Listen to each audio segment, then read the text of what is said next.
stream is cleared for takeoff. Hi, everyone. Welcome to our Marketplace and SDK developer stream. Welcome back. We're live for you today as we get ever closer to the launch of Micorosft Flight Simulator 2024. My name is Jayne. I'm the Senior Community Manager for Micorosft Flight Simulator. Thank you so much for joining us. We have a great group of developers here, as you can see, both from Microsoft and Asobo. So I'm just going to introduce everybody really quick before we get started. Of course, top left, we have Jorg Newman, head of Micorosft Flight Simulator. Hey, Jorg. Hello. Welcome in. All right, on the top right, we have the SDK team back at Asobo. This time we have Eric, lead SDK developer. Sylvain, hello, welcome. Sylvain, associate lead tech QA. Hello, everyone. And for the first time, Aaron, associate lead gameplay programmer. Welcome. Hi, everyone.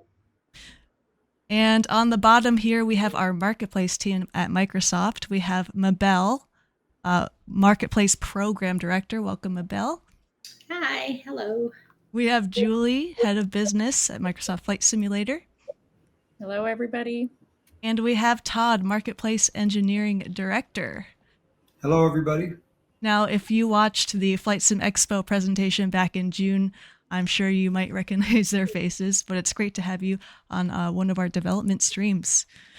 So we have a lot to dive into. Just a reminder, chat, this is not just a general Micorosft Flight Simulator dev stream where you ask questions about 2020 or 2024.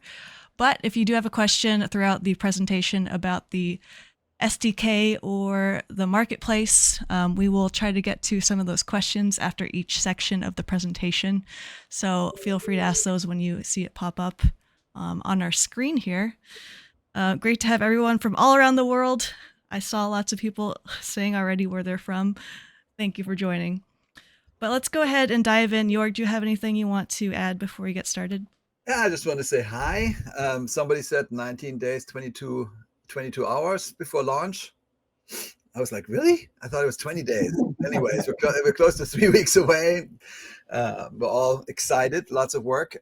Thank you for joining these streams as always. It's a weekly stream, and this one was strategically placed here because obviously the dev alpha is out and we got first feedback, which is why the SDK team is here now to answer some questions. And then there's lots of questions coming in for the marketplace. So the team is here to answer lots of questions, and I will be very quiet and just go have fun. Sweet. Thanks, Jorg. All right, so the SDK is going to kick off their presentation for you all. Okay, so as Jorg just said, Dev Alpha has been released a few days ago, a week, can't remember. Anyway, you've provided us with very valuable feedback already. As you know, the team is monitoring dev support on a daily basis. So Sylvain is heading the team that is taking care of you. So please keep reporting the issues. There are a lot. We know we haven't answered all of your questions yet, so we're working on it. Of course, we'll give some more answers in the next slides. And please go on and help us make this flight sim the best platform ever for you. That's the goal, so that's the spirit. So let's go on, and you're doing great work for that. So we wanted to update you on some of the main Dev Alpha issues that have been reported up to now. So first two ones. Some of you were unable to launch the build and had performance issues. Of course, you can use dev support just to say, hey, it doesn't work, and provide some more information.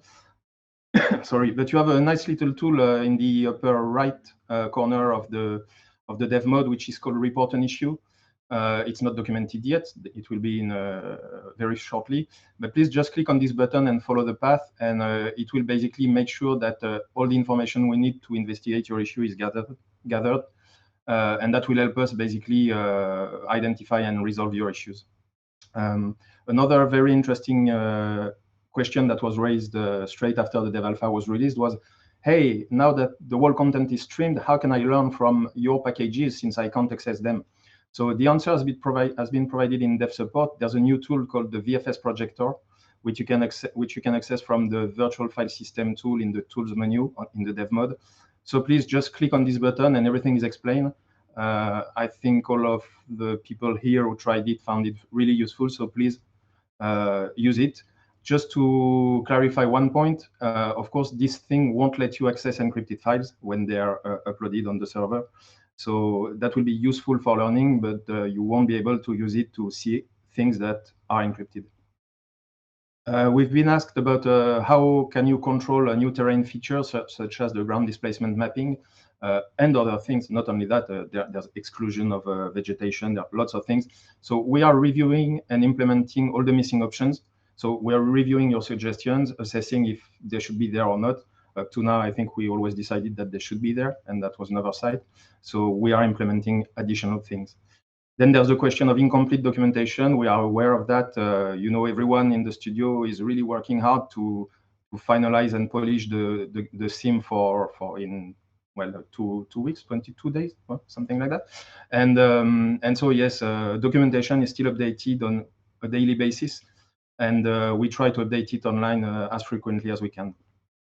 And then there's the topic of backwards compatibility, which was one of the main goals of this dev alpha. And I think this one will take more than just one slide. So one of the first backwards compatibility issue you reported was related to LODs. You said, hey, your new LOD system that you explained in the previous SDK Q&A is nice, but it corrupts all of our 2020 sceneries. If you remember, if you were there during the previous SDK Q&A, we said that basically we would preserve the behavior for MSFS 2020 packages. And that's what we did. Actually, we apply the MSFS 2020 rules to MSFS 2020 packages. The only thing we had forgotten is that in 2020, the banding sphere that was calculated to decide which LOD should be displayed was a lot more generous than it should be. I mean, some of you found it actually just displaying the banding sphere in 2020. Most of the time, it's much bigger than the object itself. And so, of course, we fixed it in 2024.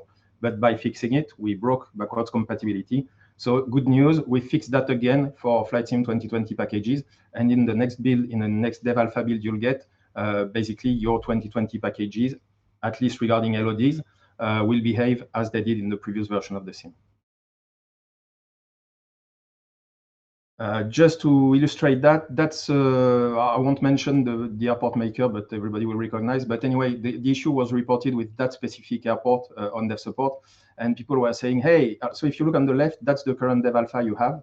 So you see that when you're in close range of this aircraft, it's relatively detailed. I know it's tricky to see on a small screen, but we'll probably post these pictures on their support for you to review. But basically, so upper left is nice.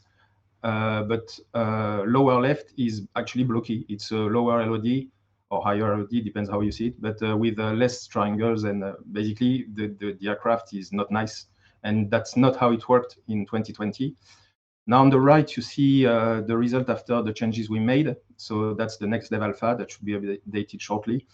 And you see that, of course, on the upper right picture, you get the same result as before. But on the lower right picture, you get, I'm not sure, I could have written the LOD, I'm not too sure which one that is, but at least it's nice. And you can go very far from this object, and you only see the blocky thing when you're very, very far away from the object. So at least this issue in the current dev alpha has been resolved. Thanks, Eric. A quick question from chat here. When can we expect that new dev alpha update to retest our projects? So I think it's being sent from Asobo to Micorosft right now, or it's been sent this afternoon for us in France. Mm-hmm. And I don't know, then it's up to publishing at Micorosft, but they're usually really fast. There may be a quick review of it before it's published, so maybe Jorg will be able to tell us more later on. Great. But it's usually very fast, so it won't take weeks. Okay, cool. Not even a lot of days, I think. Then other backwards compatibility issues, we've tried to make categories regarding the different aspects of the sim. So for planes, we have a real issue regarding the pilot and co-pilots.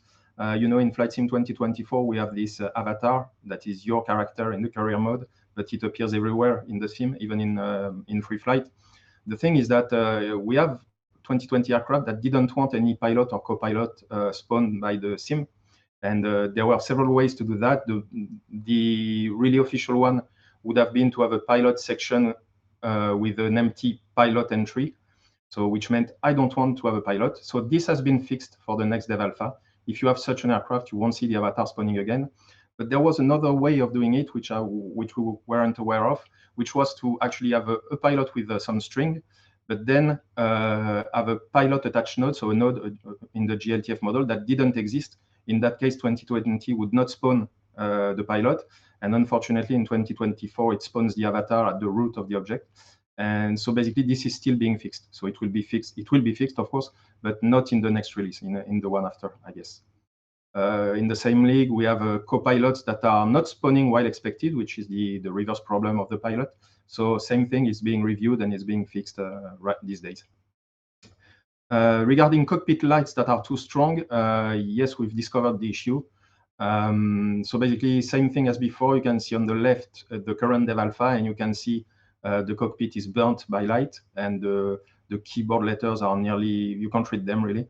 And on the right, you have the next dev alpha, which has lighting which is very similar, maybe slightly brighter because of photometric calculations, but it will be comparable to what Flight Sim 2020 did.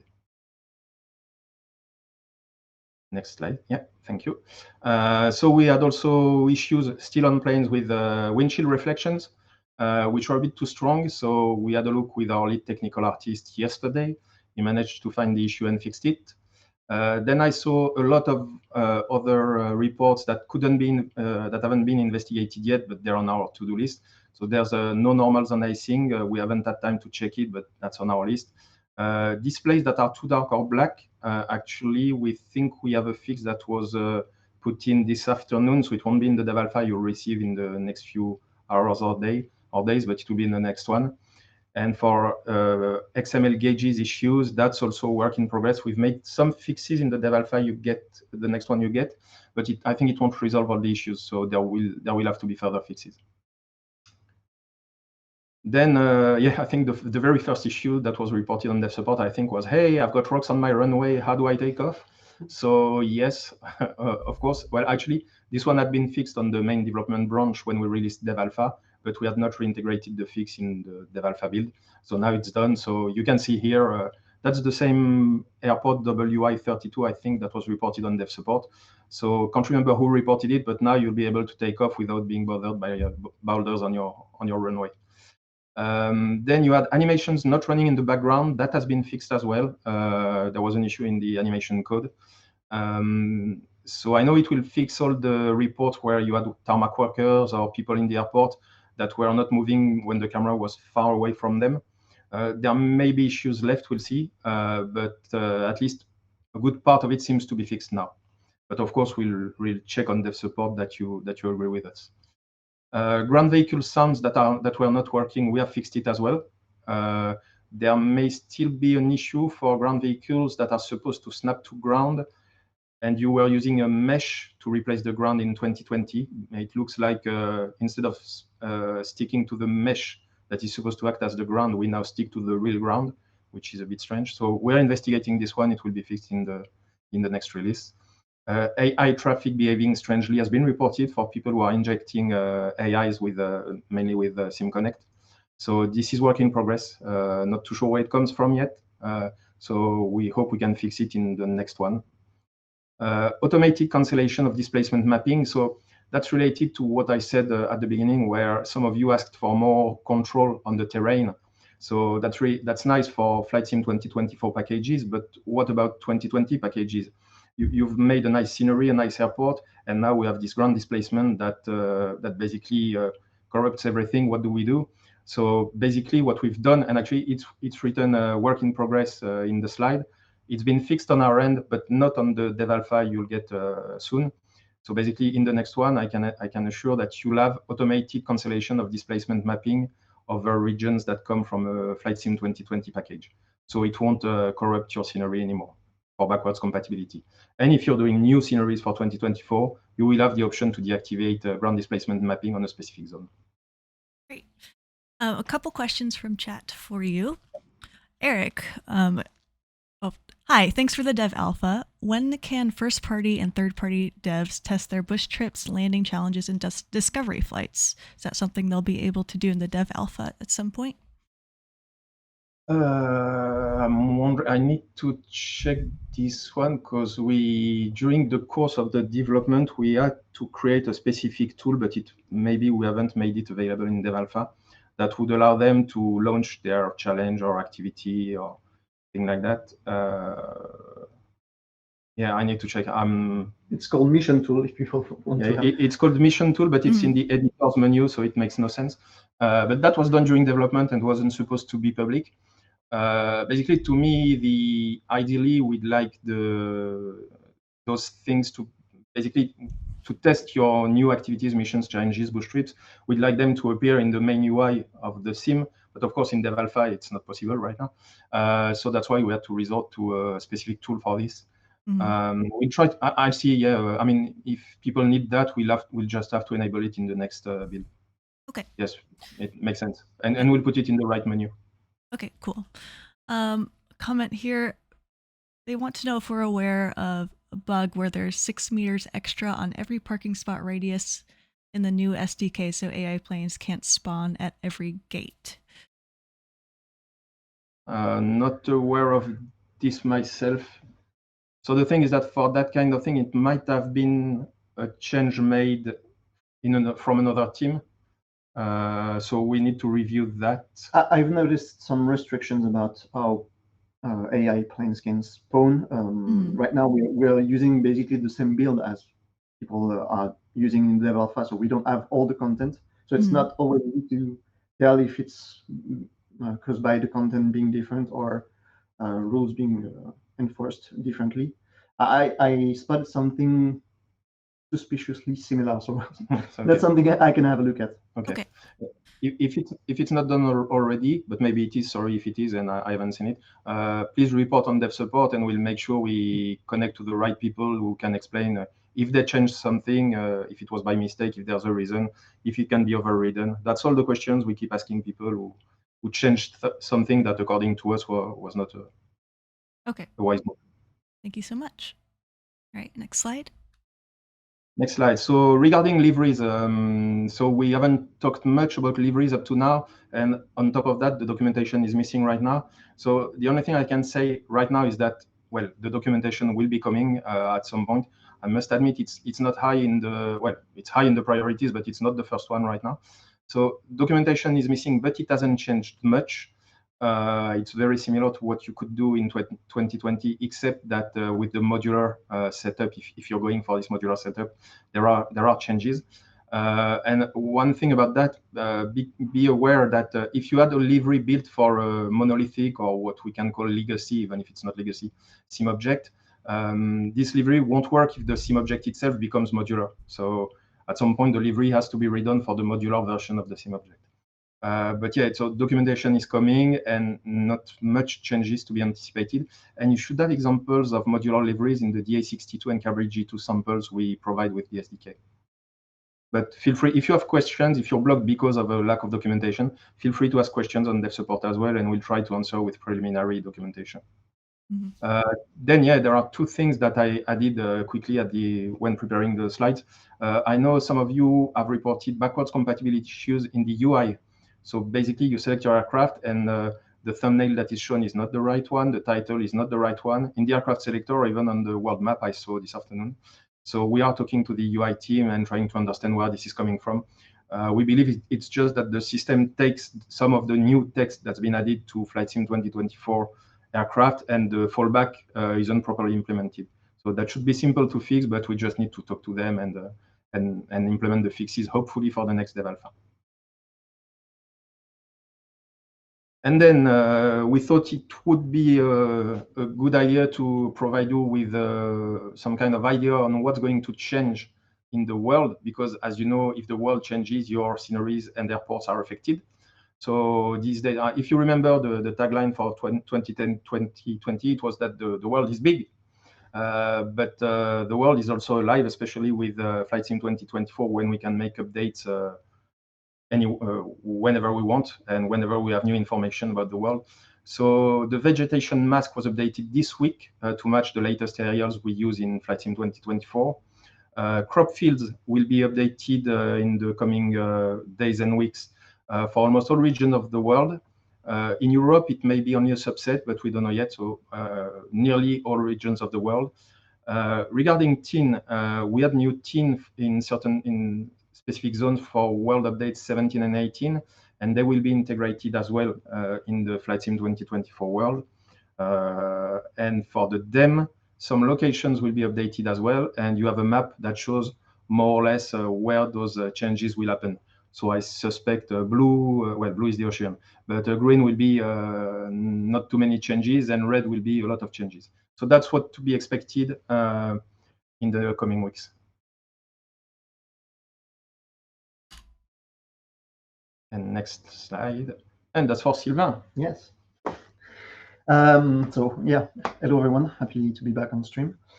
So let's talk about dev support. The first thing I wanted to mention is talk about the team itself and how we work at the moment.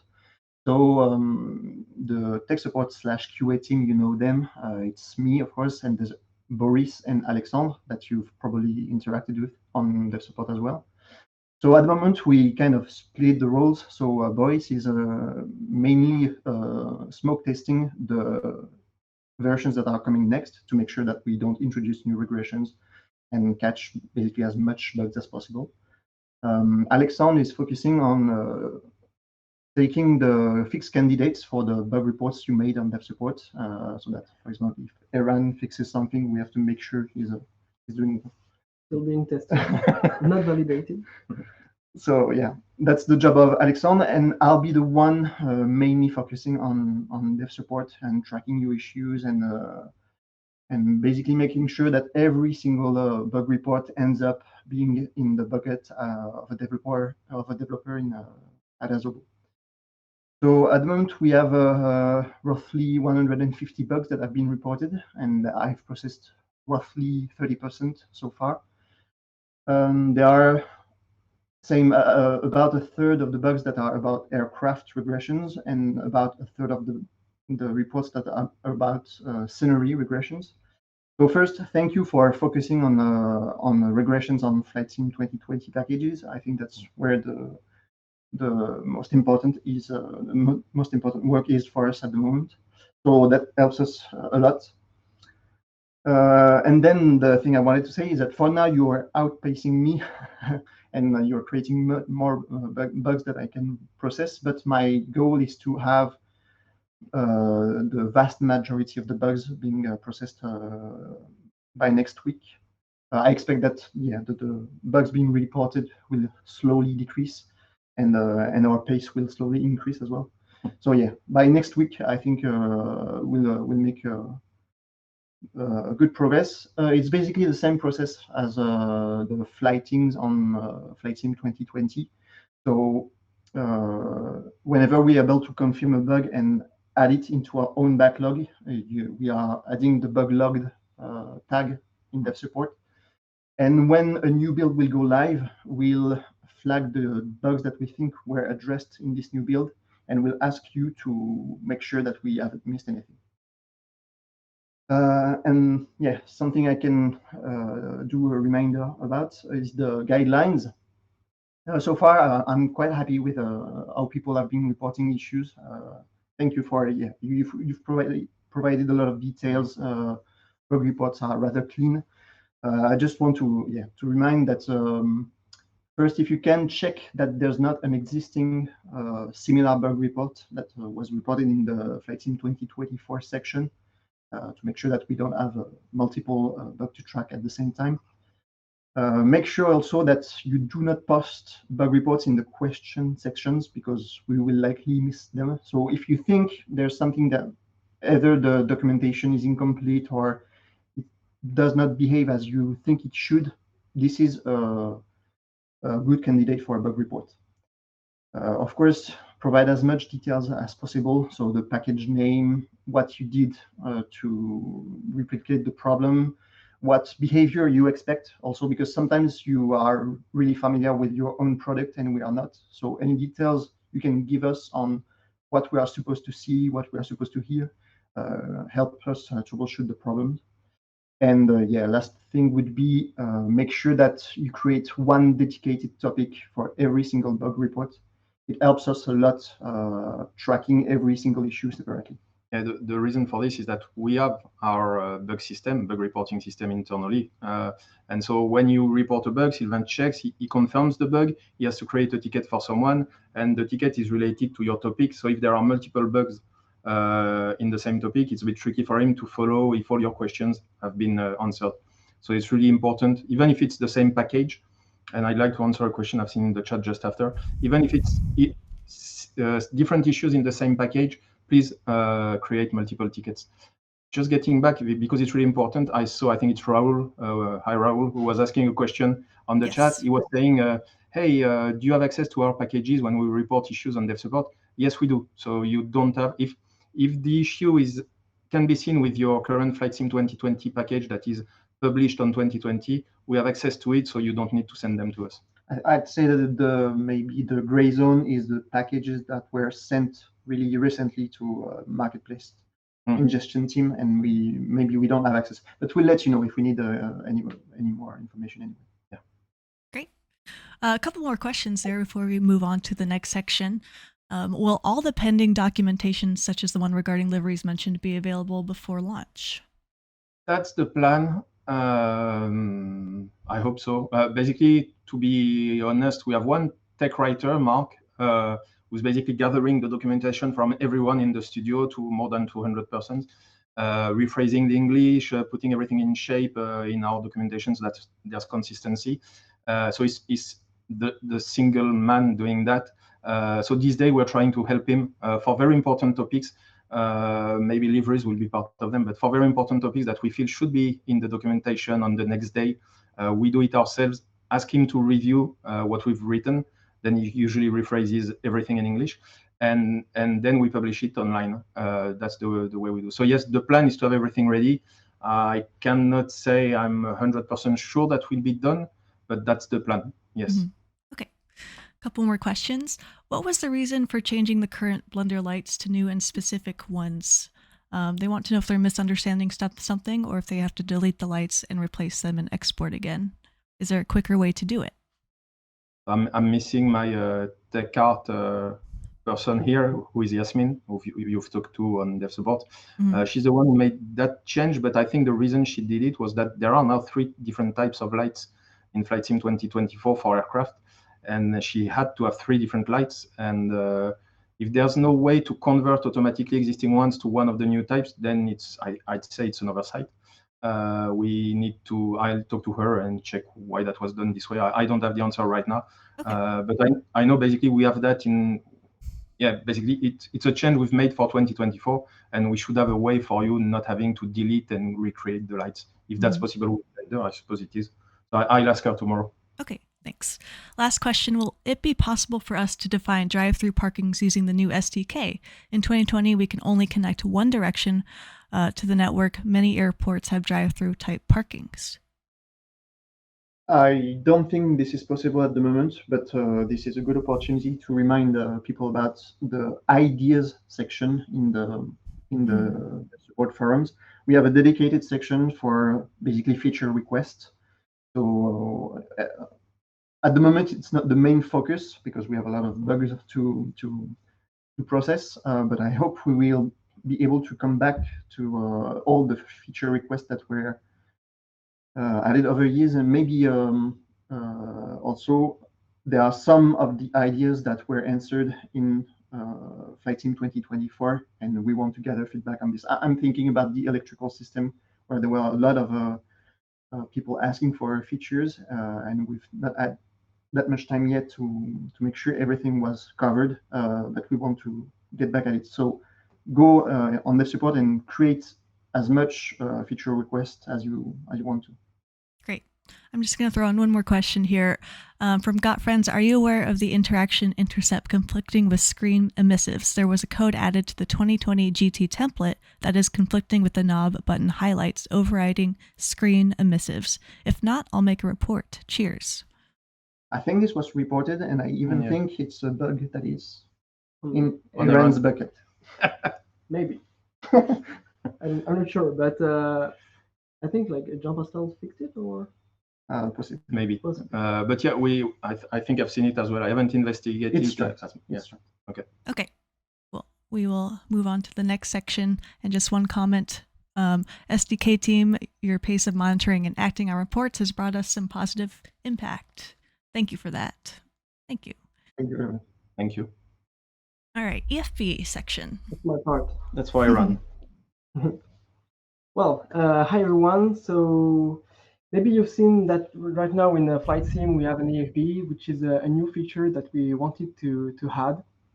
The EFB will interest you in a few ways. As an aircraft developer, you will be able to enhance your aircraft experience, and as a web developer, I would say you will be able to develop new applications. So why the EFB? We wanted to, like in MSFS 2020, you had the toolbar with a few in-game panels. You had the VFR maps, the navlogs, the checklists, and so on. And all those in-game panels were mostly aircraft related, and we wanted to move them in an electronic flight bag, which is what pilots are used to. So this tablet, this EFB is available in 2D and in 3D. It's available in 2D just like in game panels. It's like a pop-up that you have, and it will be available in 3D in your cockpit. In 2D, you will be able to have it since the main menu. So while preparing a flight, you will be able to set your flight plan, set your aircraft, your payload, see your pilot book, and then you will retrieve the exact same EFB in the exact same state in your cockpit. So as an aircraft developer, you will be able to place the EFB tablet as a SIM attachment in your cockpit. So it's quite easy to do.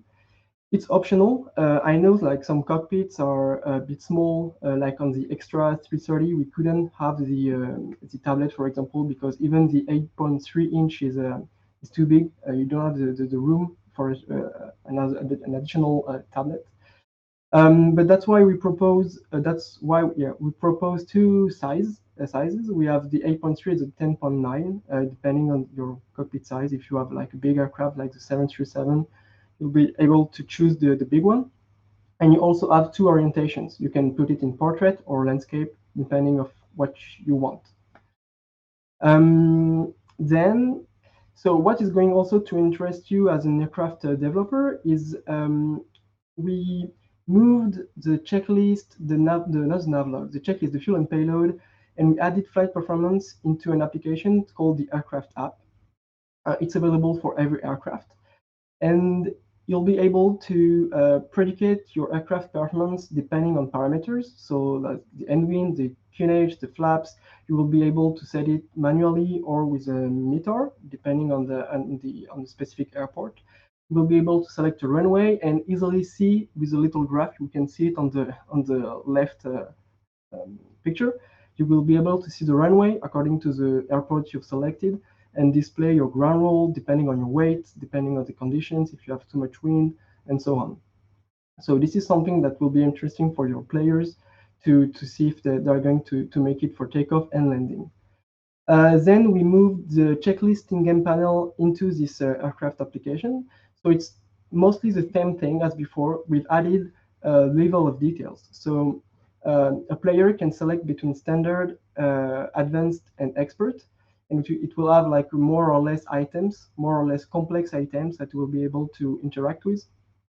And so that's a new feature that we wanted to add. And finally, on the Aircraft app, the fuel and payload that has been completely reworked. Now you have tabs depending on your aircraft type. You will be able to set your seats, your cargo. It will be placed on the shape of the aircraft. So you will see the seats where they are in the aircraft. You will be able to adjust the weight. You'll be able to adjust the cargo, and you will be able to see it visually in the aircraft, and it will affect the weight of your aircraft.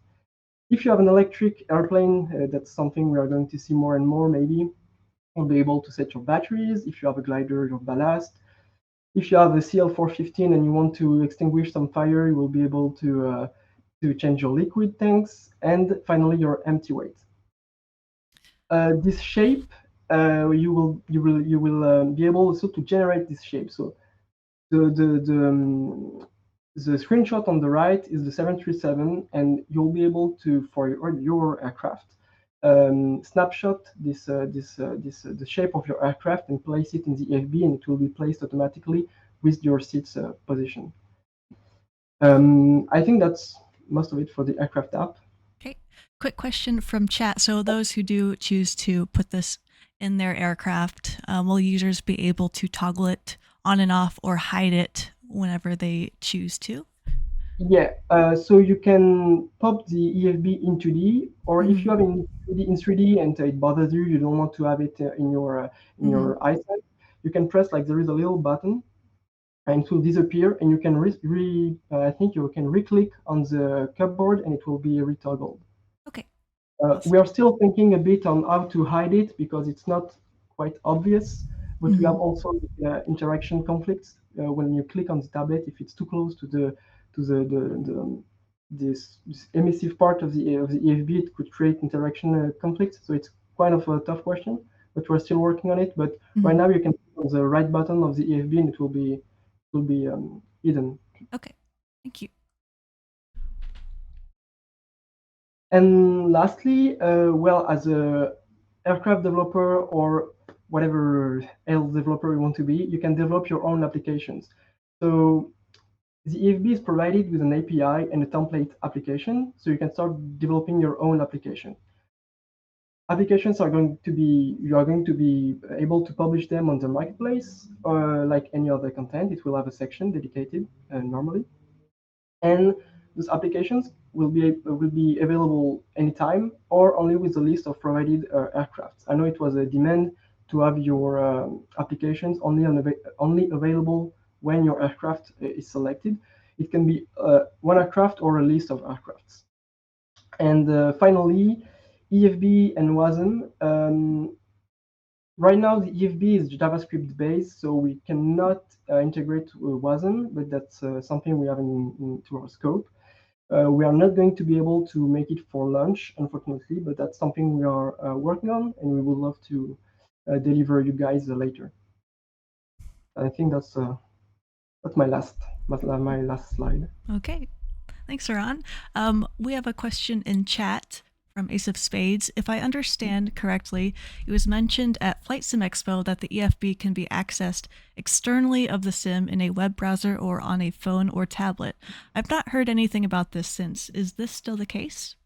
So that's something we would love to have, but there are a lot of technical difficulties that we encounter. But right now, you can pop the EFB like previously an in-game panel. So it will be a separate window from Flight Simulator, and you can place it outside of your view and place it on another screen if you want. And but that's it will come later, or I don't know. Just in case there's a misunderstanding, because I'm not too sure if the question is really for that or if it's the fact that the flight planning can be done in an app in the EFB. Oh yeah. So as I've said, the EFB can handle several applications. So for example, we partner with Working Title, so they develop the Atlas app, which is mostly for the flight planning stuff and the flight performance calculation for your flight plan, and because that's what they are good at. And they also, Working Title worked on a platform, an external web-based platform, and you will be able to do your flight planning too there. But it's not directly related to the EFB environment as a whole. I don't know if I answered correctly the question. I think it. Yeah. So Atlas is used for flight planning, and it's a website and an application that runs within the EFB. Okay. Yep. All right. And another question here. Is there a way we can generate a white outline top-down thumbnail today for the EFB, or is that a planned upcoming feature? Maybe the best hiding approach is a button in the EFB panel tab and not in the aircraft, so it doesn't conflict with the physical touchscreen. Oh, sorry, I think I didn't understand the question. Well, the first one, the silhouette of the aircraft The question is, can we generate it in game, or does it have to be generated by hand? It's in game in the tool, the aircraft capture tool. So it's working? I think it's working now. I'm not sure if it will be available in next, if it's available in the today Dev Alpha or in the next one, but it will be available soon. Just to give you a bit of background, we have this aircraft capture tool that exists, and Eran was coming to us a few weeks ago asking if we could use it to generate this silhouette. And we told him, yes, probably, but we have other urgent things to do. And that's why I was asking him, is it working? So, okay, so it's been done. It's been fixed like last week, and it works well. And you can take your aircraft, do a screenshot, and place it in your aircraft package, and it will be shown in the EFB, in the aircraft app. Okay. And there's a second part to the question, which was maybe the best hiding approach is a button in the EFB panel, tab, and not in the aircraft, so it doesn't conflict with the physical touchscreen. Well, the button in the FB panel, yes, it will hide it, but I think the problem Eran is having is then showing it back. Yeah, the toggle the toggle will pop the 3D in 2D, and the 2D will go back in 3D. So we need a way to hide the 3D. It's not like a toggle, hide, do something else. It has to be two states. Right. Got Friends wants to know, where do we drop that in the aircraft package, as far as I think the white outline question. Regarding the shape and that's something we will document. It's just like any other thumbnail with a different naming regarding the aircraft shape. And you will be also able to specify some information regarding the aircraft app mostly, but anything in the EFB right now, it's a bit of a sandbox. We can add every kind of parameters that we want in the aircraft package. Like if you want to have your tanks, your fuel tanks are going to be shown, but if you want them to have like specific naming, like I don't know, center left, center right, because you have two tanks, you'll be able to place the names here as well. This will be documented soon with next Dev Alpha, I hope. And for the EFB itself, it's a SIM attachment that you can already add in your aircraft. And also the SDK provides a sample to create a very basic EFB app. Yep, the template application that just shows you how to print a small text, but you are ready to go to create your new application. For those of you who are familiar with mobile phone development, it should be quite easy. It's very close. Mm-hmm. All right. Well, Eric, Sylvain, Eran, thank you so much for the presentation today. I think that answered a lot of questions. And thank you for all the updates on the issues that were reported in dev support. Very much appreciate it. We're going to move on now to our Marketplace team. All right. Welcome back, Mabel, Julie, and Todd. Hi. Okay. Hi. Oh. All right. So let's go ahead and get started with your Marketplace presentation. I'll go ahead and jump to the first slide. All right. So I'm kicking things off here. So as Eran, Sylvain, and Eric just mentioned, with a Dev Alpha, developers are currently testing their 2020 content in the community folder. So the next step is to test ported 2020 Marketplace content in 2024. And for this, we are porting all existing Marketplace content in 2020 to 2024. And existing means any item that has a version currently live in 2020. It doesn't include items that have been removed from the 2020 Marketplace for a variety of reasons. So what's included in the port is all content released from 2020 launch to date, leading up to 2024 launch, and going forward. So we currently have 8,300 plus products being ported in batches across PC and Xbox, and we're doing this by creator, and of course with very careful tracking to ensure that the latest released versions are used.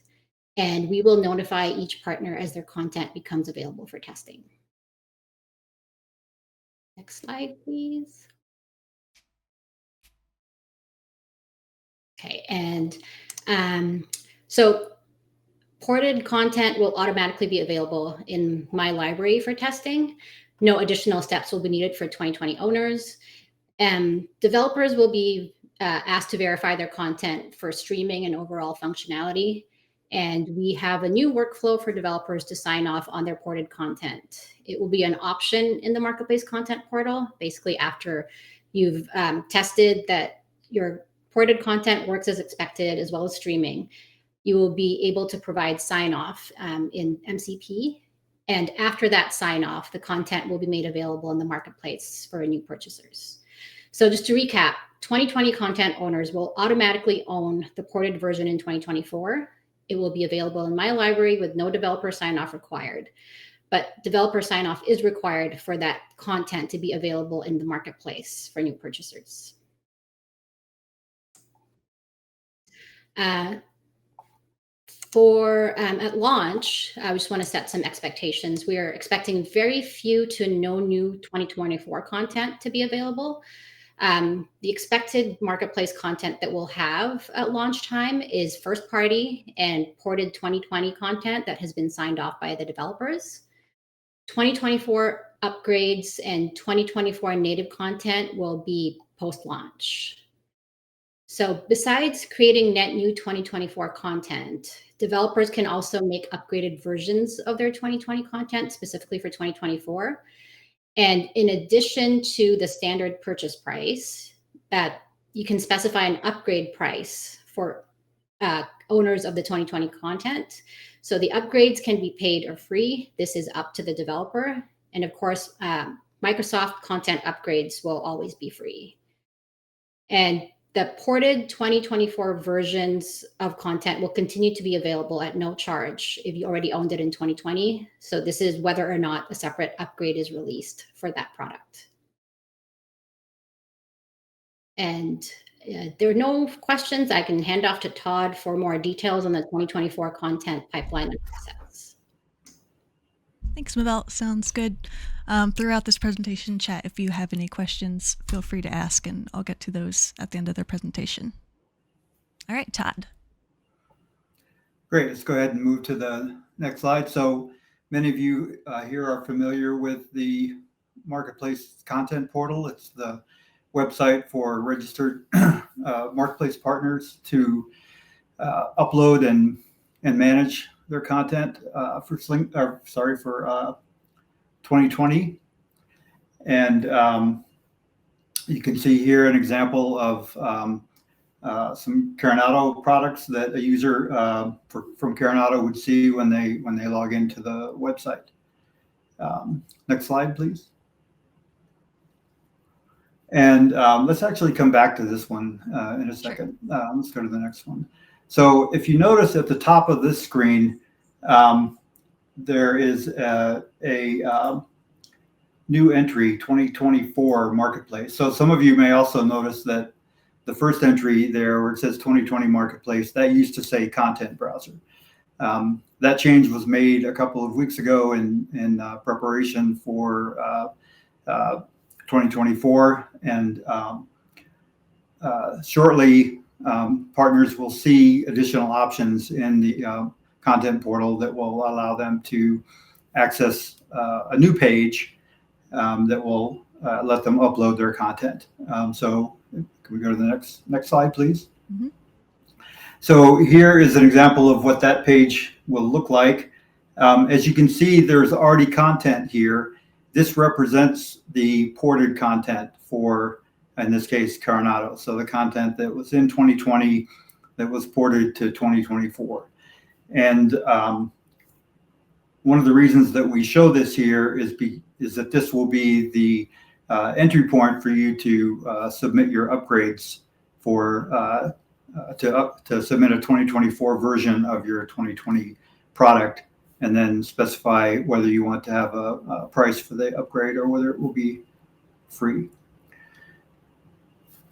And just to let you know, we don't have a date yet for when we'll be opening up this part of the portal for 2024. We're hoping it'll be soon. We're still working on the last few details of the process and the system. We want to make sure that it's robust and most importantly secure, so that when you do upload your content, only you can see that content until you're ready to release it for sale. So if we can go back real quick to the second slide with this one. So again, users of the MCP will recognize this form. This is what we often call the marketplace metadata, and it's information that is extracted from the package that you build in the SDK and submit. So all of this data, as you can see here in the form, is actually the form fields are disabled because we extract this data from the package and we don't want it to be modified. So the biggest change you're going to see in 2024, now if we can go back to that one, is that you will now be entering all of that information directly on the website. When you build a product now in the 2024 SDK, you may have noticed there is no longer a section for marketplace data in the SDK. So it's now entered here.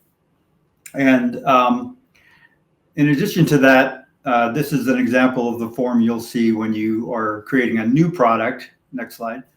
And as part of that process, initially you'll upload a package to go along with it. So the first time you actually create a product, you have to have the package, what we call the content package, ready to submit. And then you can also enter your marketplace data. However, after that, and then also, as you can see here, you'll have the option to enter your placeholder, what we call thumbnails, but really they're different kinds of what they're officially called, known as is media assets. So next slide. Here is an example of the information that was previously entered. So you'll be able to go into the browser after you've uploaded a new product and then edit just the marketplace metadata and submit that. Or if you can see it, I'm not sure how well it shows up, but on each item in the background there, you can see there's a little, it looks like a gift wrapped package. That's a button that lets you upload just a new package for the product. And I think the next slide shows, or maybe one after that. So this is, again, an example of the thumbnail browser that is built into the MCP now for managing your thumbnails. And then the next slide will show the UI for uploading a package, I believe. And when you upload your content package, that's where you would select the platform that you're targeting, either PC and or Xbox. One thing to point out is for 2024, uploading a package will have that, will automatically ingest the package to what we call draft mode or draft state in the sim. And only you and the people that you designate will be able to access that content. This is how you will, for example, test that streaming works properly and that everything is ready to go. Once you are confident that the product is ready for sale in the marketplace, you will submit what we call a release request, and that is the dialogue that you see here, where again, because you can separately update either your marketplace metadata or your content package on a per platform basis, when you go to submit your release request, you'll specify which of those you actually want to release. And it's smart enough to know what you've modified recently, so it'll take a guess at it'll check some of these boxes for you, but you can override it in case you know that you only want to submit a release request for the marketplace data for now. But it's important to stress that once you've done so and you've submitted the release request, that you can't undo that. The product will be released in the marketplace according to the time frame our internal testing and release process. Awesome. We have some great questions I'd love to ask here before we move on to the next section. All right, first one. Since we're talking about a new game, will it be necessary to sign and agree to any updated marketplace terms or contract? I'll take that one. We are working on some adjustments to the marketplace agreement, so you will have to acknowledge that once we make it live. I was going to mention it at the end of the presentation, but one of the changes we're making is based on feedback from a lot of people. We are going to allow weapons to be shown on aircraft. I know this was important, especially for military aircraft, to display the realism. But to clarify, those cannot be functional weapons, and that change has been made in the marketplace agreement. That's one of a couple of changes. We will also provide a summary of what those changes are, but of course, for the full details, you'll need to look at the full marketplace agreement. Great. Thanks, Julie. All right, next question. Hi, Mabel. Great to see you today. Question. When I sign off my 2020 planes for 2024, will these be available to be purchased from people directly in the 2024 marketplace? Yes. So want to make sure I understand the question correctly. 2024 content specifically, right? I believe so. They said they're 2020 planes. Yeah. 2020 planes for 2024. Yes, that becomes available in the 2024 marketplace. Great. Thank you, Mabel. Next question from N31. Will the marketplace consider letting devs bundle multiple versions of their product into one package? Sometimes two products by two different devs conflict with each other, and sometimes a dev will make a separate version that is compatible. Other times, an airport may have a version with a static aircraft and another one without. I don't think the marketplace currently lets developers have multiple versions of their products. Is that a feature under consideration? So I can start this one, unless Eric, were you reaching for the unmute button? No, okay. So currently, what we do is if there are multiple versions of the same product, what we currently do is we ask that the previous version be removed from the marketplace because of potential conflicts, right? Because the two packages will be basically stepping over each other when they're applied. I know there's an option to remove or to not use content from the content in the content manager. So that's definitely something we could explore in the future. Just right now, the main thing is we don't want to charge people twice for two versions of the same product. But if it is a bundle and there's some savings to getting the two versions, then we're definitely open to that. Okay. Thank you, Mabel. Next question. Hi, Todd. We noticed 5, even 6 character ICAO properties in 2024. Has official support been brought to the MCP for ingestion? We chatted at Expo about this, but only 4 characters were supported at the time. I believe that should be possible now in the current MCP.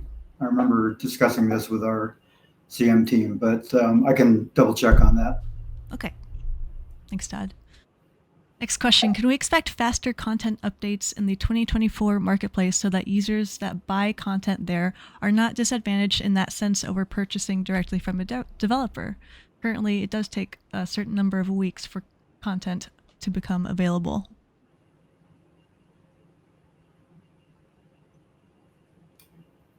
So in terms of the ingestion into the SIM, we will see it take much less time. I don't want to put a number on it, but it will be very fast compared to the current process because it is completely automated. But as far as the time it takes to actually test and release, I'd have to leave that to Mabel or.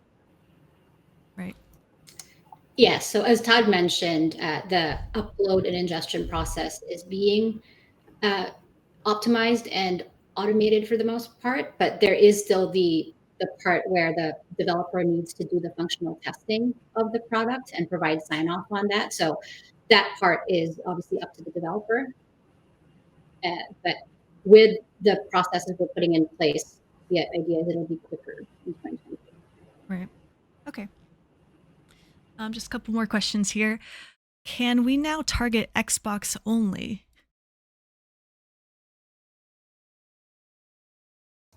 No, that Okay, is not changing. Okay, so currently PC. Have to specify PC and Xbox. Correct. Cool. Okay, last question I'll take here. If the third-party content backwards compatibility looks bad for some reason, can we remove the option to Microsoft Flight Simulator 2020 content available in 2024 and keep only the native version for 2024? I can take that one. So the idea is we're porting all the content, obviously, that's available in the marketplace, and then it'll be in the 2020 marketplace, and then to provide that ported content for testing in 2024. And if it is, it proves that the ported content is not functional, does not meet expectations, we'll have a process for not making it available in the 2024 marketplace if it's crashing the sim or something like that. Okay. So it would need to be a very dire issue, not just it's not perfect. Okay, understood. Thank you, Mabel. Okay, we'll continue on with our presentation. All right, thanks. So we're going to switch gears a little bit here and talk about Microsoft Flight Simulator 2020, since we've been talking about 2024. So in regards to content and releases, it's really going to be business as usual. We will continue to release new marketplace content on Mondays and Thursdays. We will still release content even when we launch Microsoft Flight Simulator 2024. We will still be releasing marketplace content on 2020. Just like the past couple of years, we will not release content on the US Thanksgiving holiday. And just like the past couple of years, we will run a Black Friday sale. Awesome. All right, so now for a thorny topic, I want to talk about marketplace pricing quickly. So as many of you are aware, we updated pricing on October 2nd in 7 different countries/currencies. Unfortunately, that was really painful for a lot of these countries, since 6 of the 7 were actually price increases. So I wanted to talk a little bit just to help people understand that, that we take these decisions seriously. We're not doing it to penalize anyone. And it's not something that we like doing, but just wanted to explain why we did it.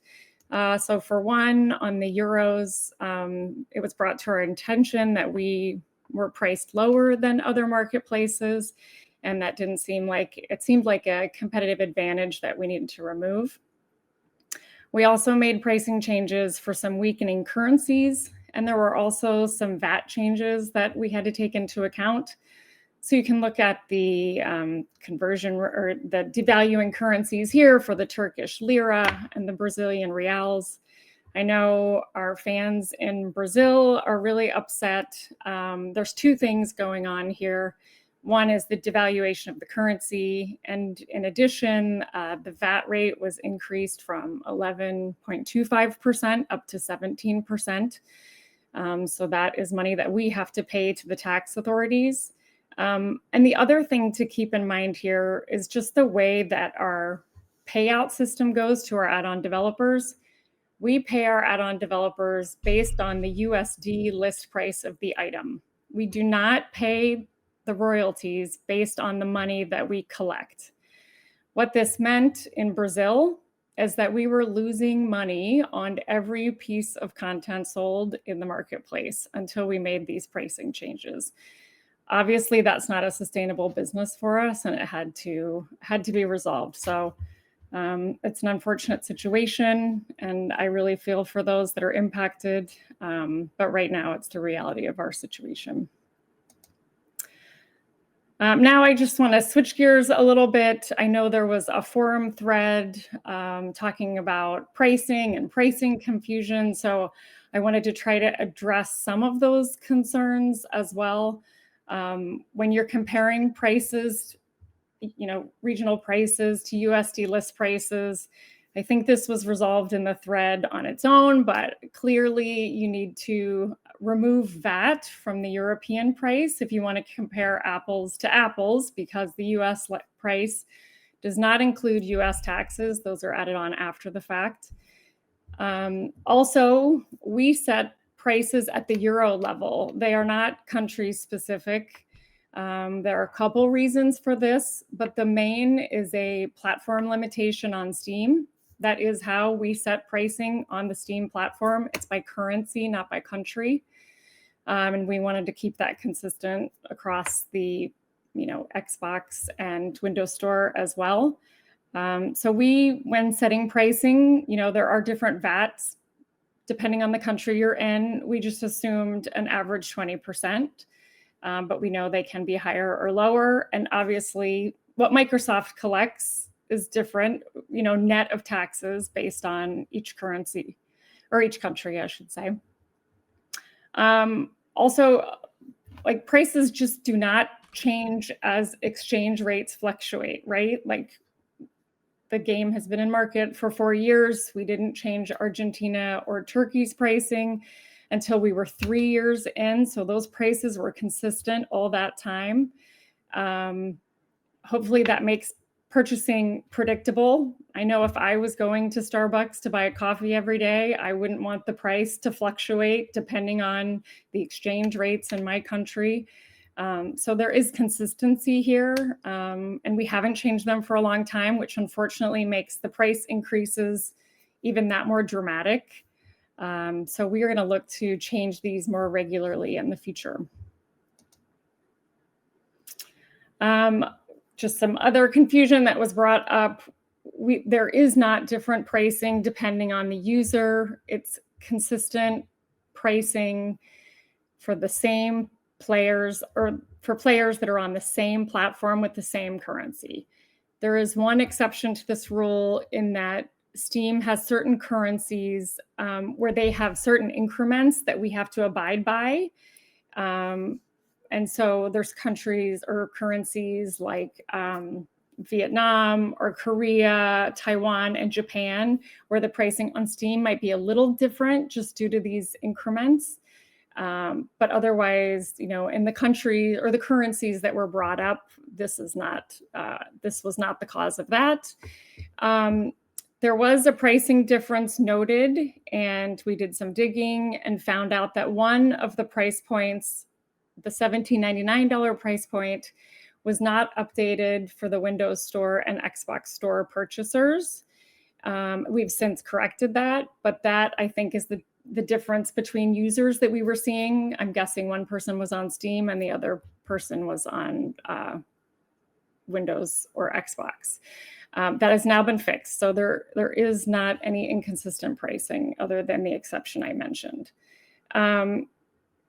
Regional pricing is consistent across all offerings because it's based on the USD list price set by the third parties. So it's not like, one piece of content is going to be way overpriced in a certain currency. This is not something that the add-on developers set. It's a pricing table that we manage. If an add-on developer would prefer to choose their price in euros and then back into the USD amount, that's possible as well. And then just to provide some context on how many currencies we support 36 different currencies on Steam and 60 different currencies on the Xbox and Windows Store. And that is very different than some of the other marketplaces out there. And I'm sure there's lots of questions about that, Jayne. So yeah, we'll get started on just a few questions I'm seeing. Speaking of price points, has there been any adjustments made to the minimum price allowed per marketplace product? No, we haven't made any changes there. Okay. Thank you. All right. So another question here, not related to pricing, but just for general marketplace question. How will the localized product description process work with the influx of products arriving in 2024?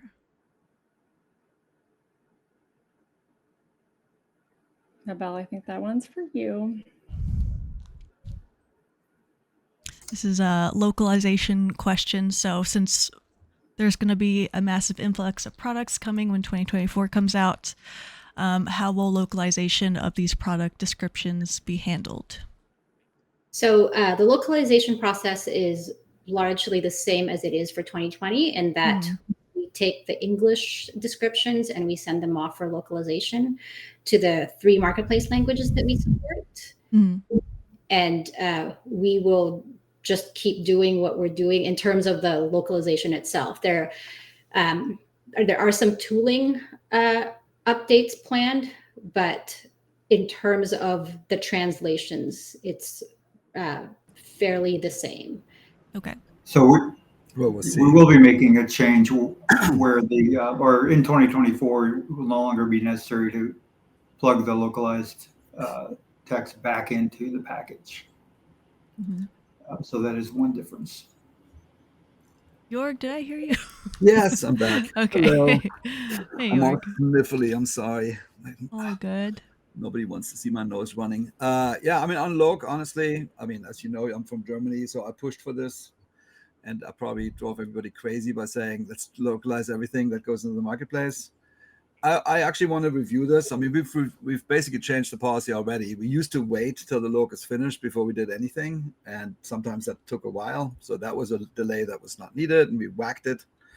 And I think we're probably going to ask you guys in the survey, how meaningful is it to localize this stuff? But because 2 things, it's quite expensive, just to say that, but it's also slow, and we don't really fully control it, right? We sent this out to a bunch of localization companies, and that can sometimes take many weeks, and we don't really control that whole pipeline end to end. So it's something we're looking at. Right now, what Mabel said is right. We're not saying there's a plan change, but there might be based on feedback. I also want to look at telemetry, how many people actually look at the localized pages. That would be kind of interesting. We haven't done that. Yeah. Awesome. Cool. Welcome back, Jorg. We'll take a few more questions here before we end the stream today. This is a marketplace question. Caesar said there's a lot of duplicate developer names that currently has a difference of just a space or a hyphen. So when you filter it, you'll see all those names. Is that going to be cleaned up or changed in 2024 so that there's no more confusion about these developers and which one is which?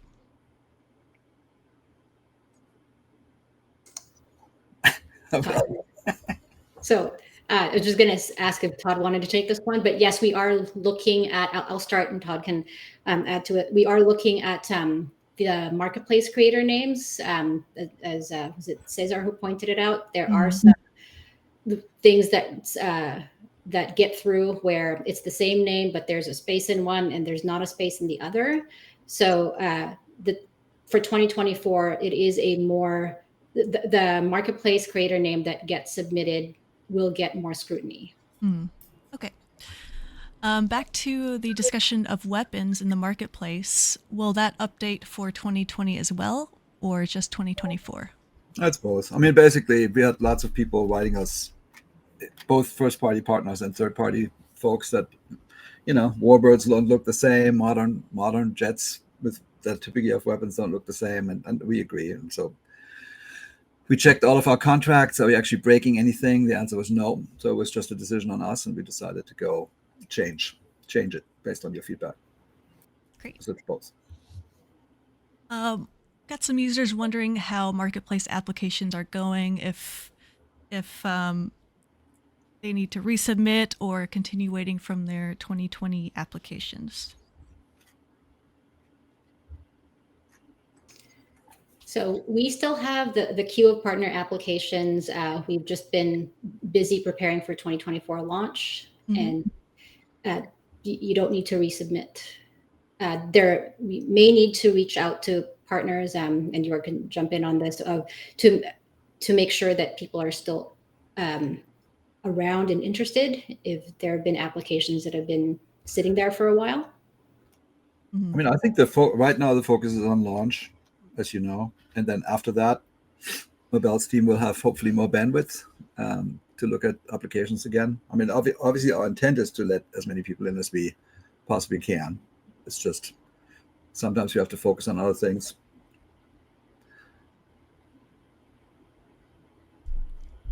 Okay. All right. Well, thank you, everyone.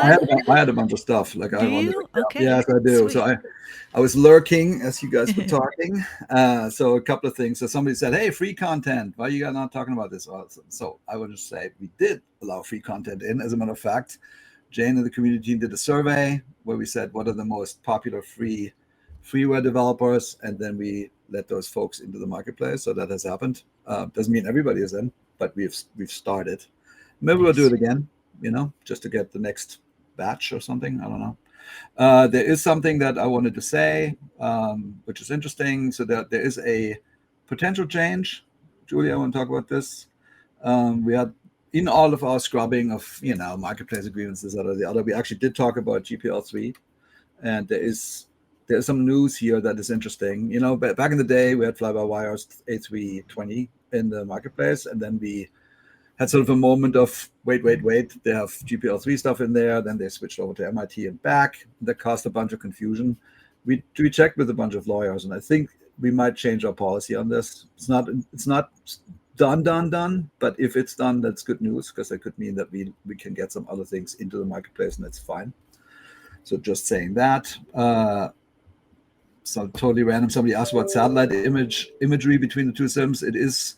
The intention is that it's the same between the two SIMs, but in the launch time, we're actually going to have a difference for about 2 months where we keep the 2020 as it is, and 2024 moves forward, and then they will merge. So we actually have like 2 different depositories of satellite imagery for a while.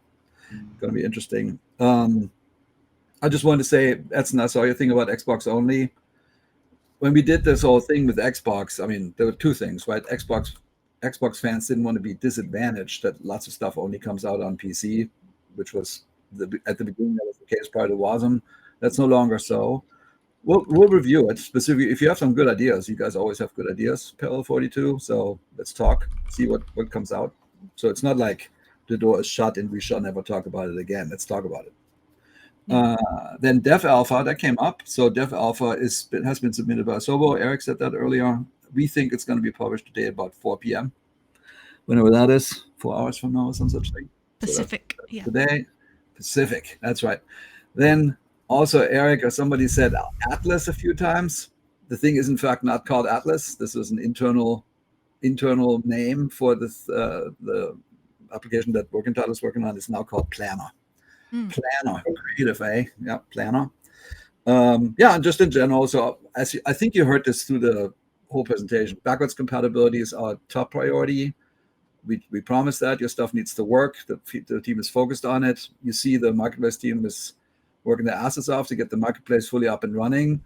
I want to say we're going to be very careful here, right? Everything, this is what other people own, what's in the marketplace. So we will be very cautious when the marketplace is ready, it's ready. So there's a chance it might not be ready at launch. We don't know. We obviously want it to be ready, but if it's not ready, because that's going to be our dialogue. We'll hear from you. We'll make that call here in a few weeks. Yeah. The weapons, I just wanted to say this was not arbitrary. We strive to have authenticity. I think we actually broke our own authenticity filter. So that's what we're doing here. Military aircraft, in fact, do have weapons. That's why we're doing it. In the team meeting, when we discussed this and decided, actually the very first thing that happened, somebody says, "Oh, are we doing combat flight sim next?" So no, that's not what this means. Not combat flight sim, it's the long weapons, just saying. And then the last thing I wanted to say was, next week. So next week's is going to be another stream about aircraft, and they've signed up. And iBuilds is going to show the Airbuses, so that's going to be cool. And Mike Johnson's going to show off his HU-16, the Grumman 111. Maybe one more, but I think the Airbuses alone is already a huge chunk. So hopefully you call in for this one. That's awesome. Thanks, Jorg. I did see a couple really great questions I wanted to ask before we end the stream because they're good. Is the payment split for aircraft rental described in the marketplace contract? Is it the developer's choice if the rental fee is applied to the purchase price? It is not called out in the contract, in the marketplace agreement. It is not called out. Obviously, it's up to the add-on developers if they want to make their content available for purchase or for rental, but it is not up to the developer to choose how much of the rental price goes towards the discount if you upgrade within the window. So there's a limited window that you can get the discount based on your rental, and that is standard across our offerings. There's nothing, I mean, look, this idea came from me, right? And this big, I think I told the story, it was me getting pissed off at our cable provider when I buy a movie, when I rent a movie and then buy it, that I always have to pay full price. But now imagine I pay one movie and it works one way, and then then I rent another movie and it works another way, and I need to read like the legal fine prints. Like, that's not the spirit of this. The spirit of this is, hey, let's count when people rent to try it out. Let's count that against the purchase price and not essentially double charge. There's a timeline, as Julie said. This is not the forever thing. You know, you rented it 8 years ago and something, because at some point we don't remember that. But in the time frame, I think it should be consistent. Okay. Does gifting work across platforms, and is there a number of gifts you can send or receive from an account? The gifting does work across platforms, and I don't believe there's a max on gifts. I think we might look into it. We are worried about fraudulent behavior, so I think we will be monitoring if there are large numbers of gifts. We might disable it if that's the case, right? Right. Okay. Thank you. All right, we're coming up to the end of the stream here, so thanks everybody, Jorg, Eric, Sylvan, Aaron, Mabel, Julie, and Todd. Really appreciate you presenting in your areas of expertise today. Chat, thank you for all the questions. We'll be back. Of course, Jorg said next week. You said I&I builds, and who else? Mike Johnson. Mike Johnson, yes. Yes. Perfect. So until then, of course, if anyone wants to join, we have our Community Fly-In Friday here on Twitch. CD will continue the World Tour, Stage 35, Stockholm to Helsinki. So feel free to join in for a nice community flight if you'd like to hang out. All right. Thank you, everyone. Have a great evening or day, and we'll see you next time. Bye. Thank you. Thank you. Bye.